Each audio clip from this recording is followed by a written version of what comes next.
Assalamualaikum warahmatullahi wabarakatuh. Saya Syala Cynthia, mahasiswa jurusan Ilmu Pemerintahan angkatan 2023. Di sini saya akan mempresentasikan terkait mata kuliah manajemen konflik yang dosen pengampunya adalah Bapak Budi Kurniawan SIP MIP. Di sini saya mengambil studi kasus tentang sengketa Pilkada Kota Bandar Lampung pada tahun 2020. Di sini terdapat daftar isi, yaitu pendahuluan, latar belakang, faktor penyebab, kajian literatur, dan terakhir ada kesimpulan. Terdapat pada pendahuluan, yaitu sengketa pilkada adalah konflik yang muncul dalam proses pemilihan kepala daerah akibat perbedaan interpretasi terhadap aturan, pelanggaran prosedur atau hasil yang tidak dapat diterima oleh salah satu pihak.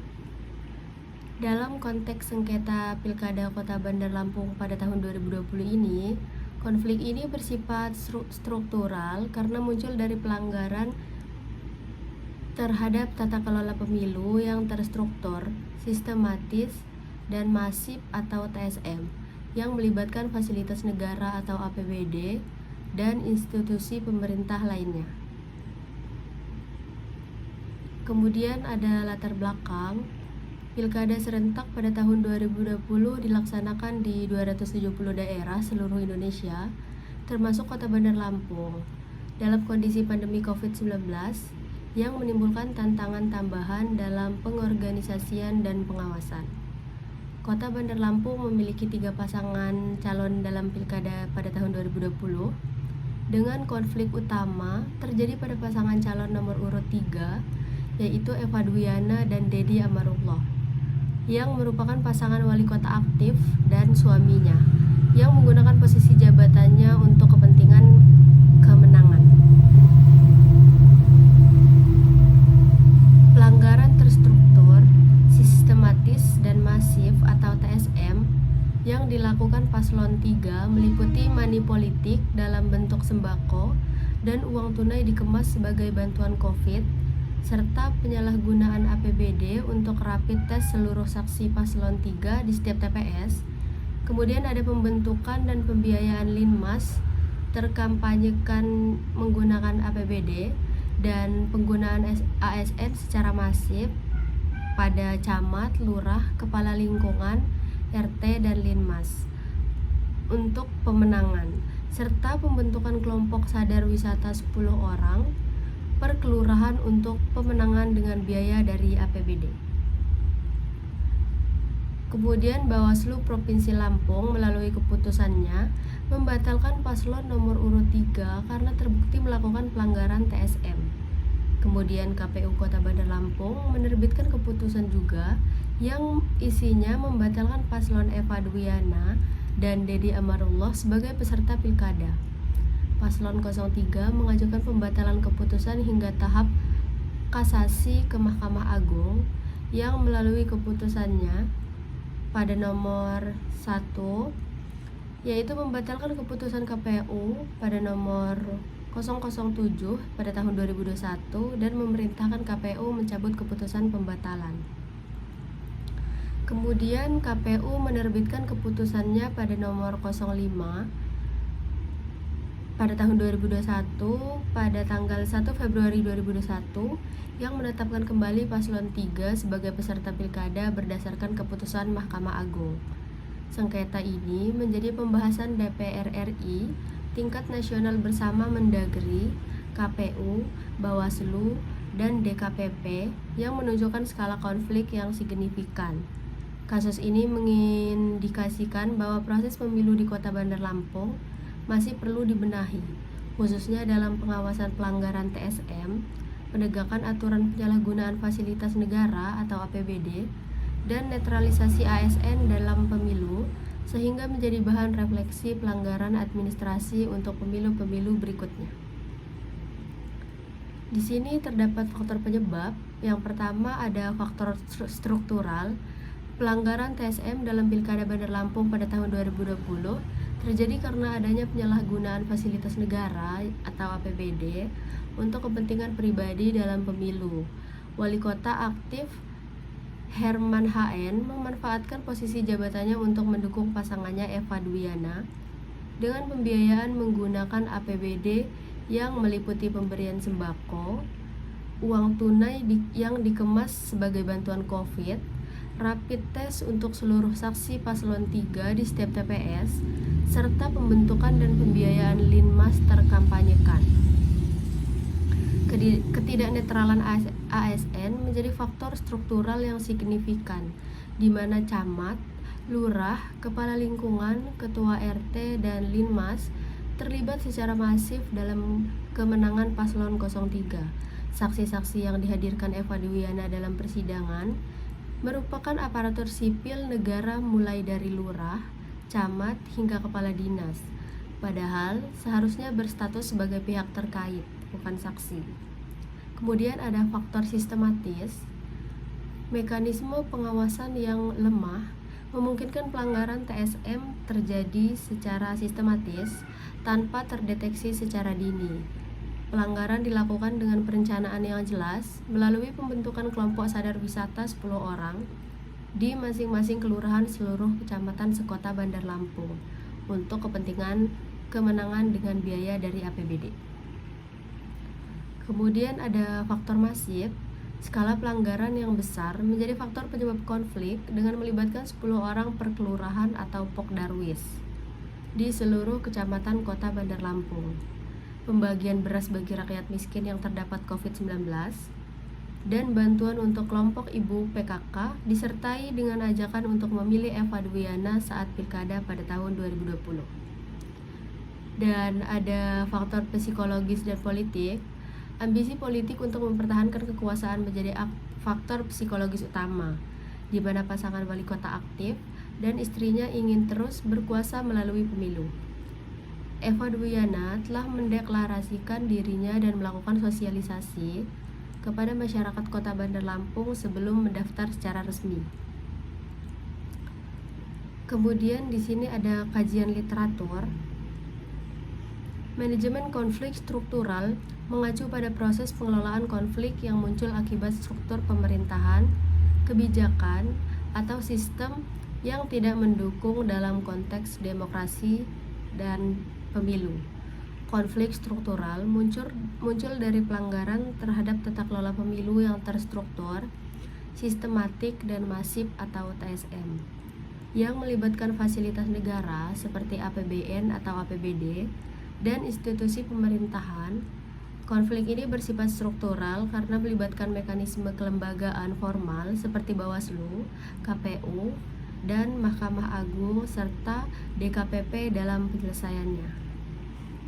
Pelanggaran TSM adalah pelanggaran yang dilakukan secara terstruktur melalui perencanaan dan mekanisme yang jelas dengan tujuan politik tertentu, secara sistematis, menggunakan sistem dan prosedur yang terorganisir secara rapi dan secara masif, melibatkan banyak pihak dalam skala geografis yang luas. Studi tentang Pilkada Bandar Lampung tahun 2020 ini menunjukkan bahwa pelanggaran TSM oleh Eva Dwiana, yaitu pasangan wali kota yang aktif, meliputi pemberian sembako, uang transportasi untuk keluarga, pemberdayaan kesejahteraan, dan penggunaan akses posisi suami sebagai incumbent mayor. Pelanggaran ini dilakukan secara terstruktur melalui pembentukan kelompok sadar wisata 10 orang per kelurahan di seluruh kota Bandar Lampung, di seluruh kecamatan kota Bandar Lampung untuk kepentingan pemenangan dengan biaya dari APBD. Penyalahgunaan APBD untuk kepentingan pilkada merupakan bentuk korupsi pemilu yang rentan dilakukan oleh calon kepala daerah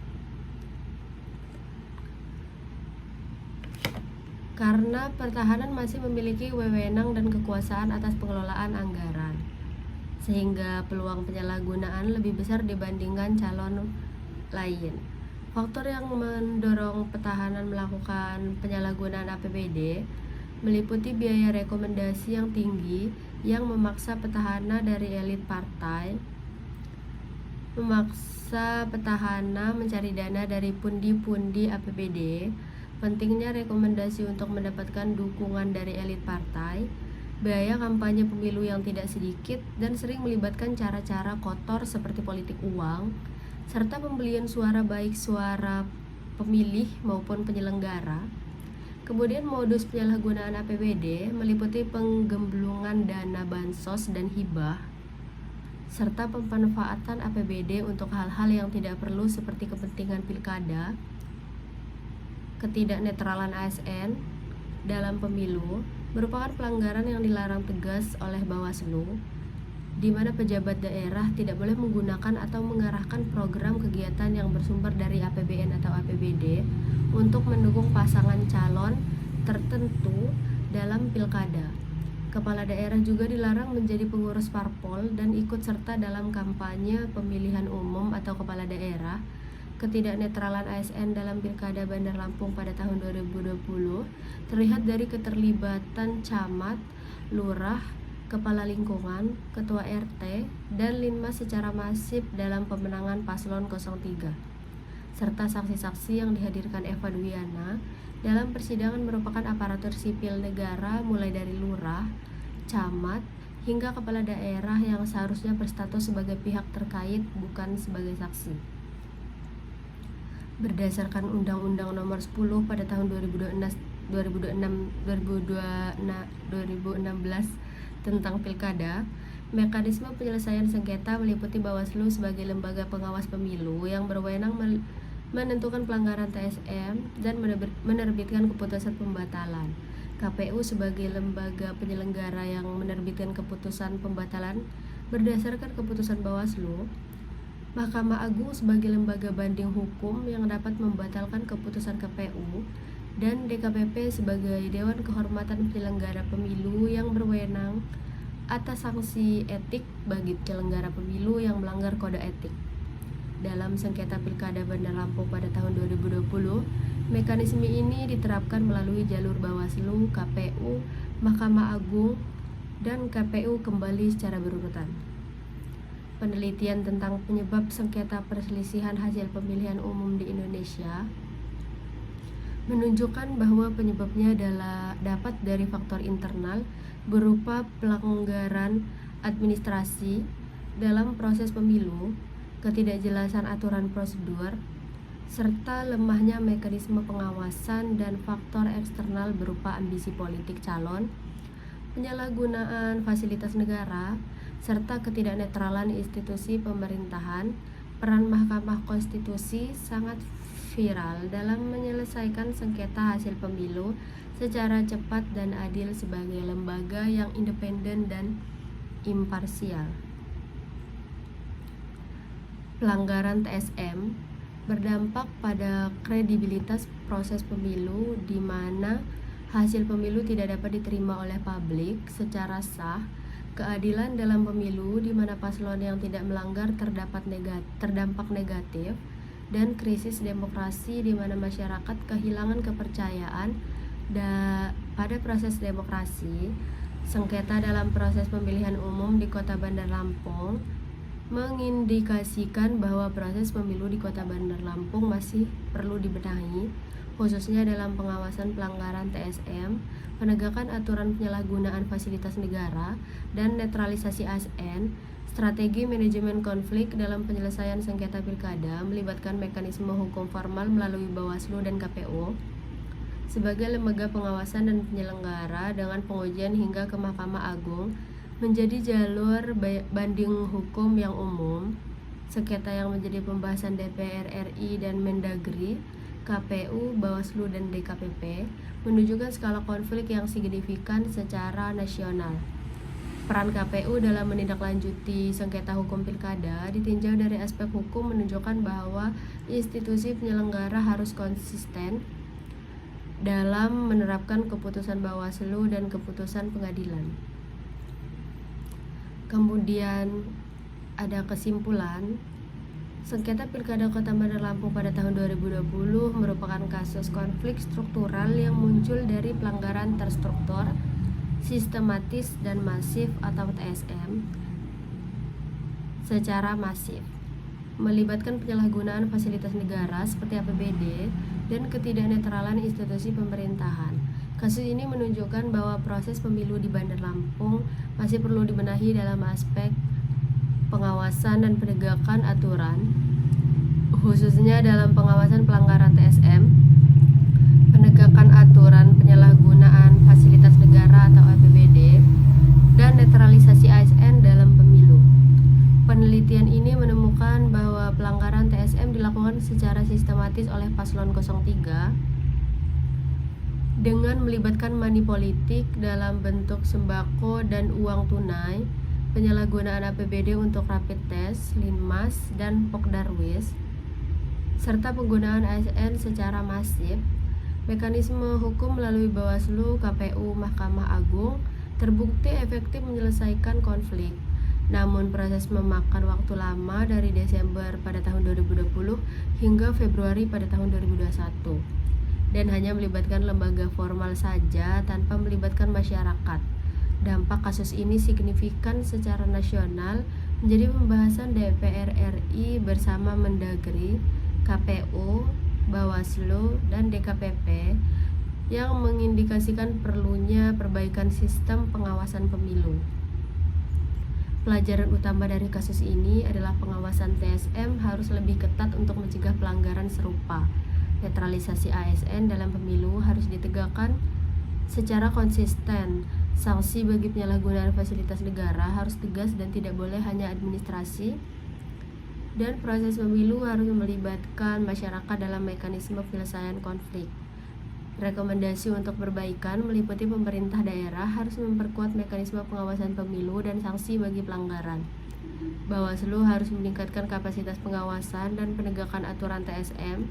KPU harus meningkatkan netralisasi ASN dan transparansi proses pemilu.